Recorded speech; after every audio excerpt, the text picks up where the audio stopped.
गांव का एक शांत कोना, जहां हरे भरे खेत, मिट्टी की कच्ची सड़कों और पुरानी हवेलियों के बीच एक रहस्यमयी गुफा छिपी थी। इस गुफा के बारे में गांव वालों में कई कहानियां प्रचलित थीं। कोई कहता था कि वहां खजाना छिपा है, तो कोई कहता था कि वहां कोई पिशाच रहता है। आदित्य, एक 15 साल का लड़का, अपनी मां सुनीता और छोटी बहन निधि के साथ गांव के किनारे बसे एक छोटे से घर में रहता था। आदित्य के पिता का वर्षों पहले देहांत हो चुका था, इसलिए उसकी मां ही उसका सहारा थी। एक दिन गांव के कुछ लड़कों ने आदित्य को चुनौती दी कि अगर वो हिम्मत वाला है तो गुफा के अंदर जाकर कुछ निशानी लेकर आए। आदित्य ने उनकी बातों में आकर बिना कुछ सोचे समझे गुफा में जाने का फैसला कर लिया।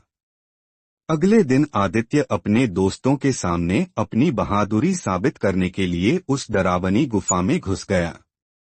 अंदर घुप अंधेरा था, दीवारों पर अजीब आकृतियां बनी हुई थीं और हवा में सड़ांध भरी बदबू थी।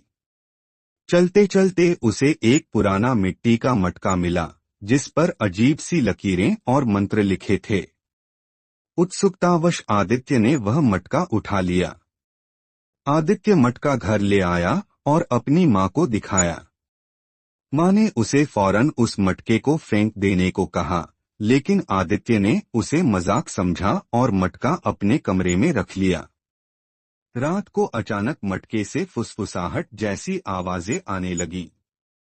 आदित्य जब पास गया तो मटके में से एक मधुर आवाज आई, आदित्य, मैं तुम्हारा दोस्त हूँ, तुम बहुत अच्छे हो, अगर तुम मेरी मदद करोगे तो मैं तुम्हारी हर मुराद पूरी कर दूंगा। आदित्य हैरान था, लेकिन उस आवाज में अजीब सी मिठास थी। धीरे धीरे वह आवाज आदित्य के दिलो दिमाग पर छाने लगी। कुछ ही दिनों में मटका आदित्य का सबसे बड़ा राज बन गया। वह उससे हर दिन बातें करने लगा। मटके का जिन आदित्य को लालच भरी बातें बताता, मैं तुम्हें बहुत धनवान बना सकता हूँ, मैं तुम्हारे दोस्तों को तुम्हारे कदमों में झुका दूंगा। धीरे धीरे आदित्य का व्यवहार बदलने लगा। वह गुस्सैल और चिड़चिड़ा हो गया। उसकी मां और बहन ने उसकी इस हालत पर चिंता जताई, लेकिन वह किसी की सुनने को तैयार न था। फिर एक रात आदित्य ने जिन के कहने पर गांव के मंदिर से एक पवित्र शंख चुरा लिया। अब जिन और भी ताकतवर हो गया। उसके मधुर शब्द अब डरावनी फुसफुसाहट में बदल चुके थे। एक रात मटके से अचानक एक भयानक चीख सुनाई दी और देखते ही देखते उस मटके से एक काली धुएं जैसी परछाई निकली।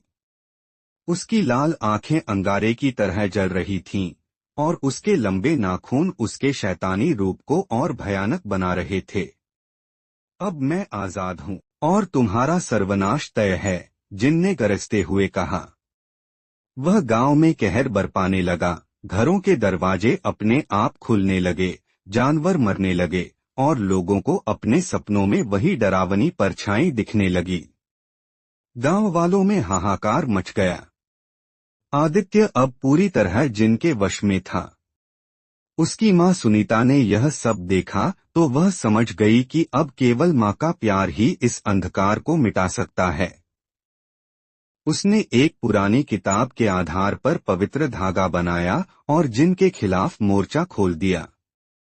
जब जिन ने आदित्य को मारने के लिए उस पर हमला किया तो उसकी मां ने पवित्र धागे से जिन को घेर लिया। तू मेरे बेटे को नहीं छू सकता, मां गरजी। जिन चीखता हुआ मां पर झपटा, लेकिन मां ने अपनी ममता की शक्ति से उसे पीछे धकेल दिया। फिर मां ने पवित्र मंत्रों का जाप किया, भैरवाय नमः, काल भैरवाय नमः। मंत्र सुनते ही जिन की शक्ति कमजोर होने लगी। आदित्य की मां ने जिन को वापस उसी मटके में बंद कर दिया और गांव के मंदिर में जाकर उसे आग में जलाकर नष्ट कर दिया। आदित्य को होश आया तो वह अपनी मां के गले लगकर फूट फूट कर रोने लगा। उसकी मां ने उसे कसकर गले लगा लिया। गांव के लोग सुनीता की बहादुरी पर गर्व कर रहे थे। वह मटका और उसमें कैद वह शैतानी आत्मा हमेशा के लिए नष्ट हो चुके थे, लेकिन गांव के लोग हमेशा याद रखते थे कि माँ की ममता और सच्चाई के आगे कोई भी शैतान टिक नहीं सकता।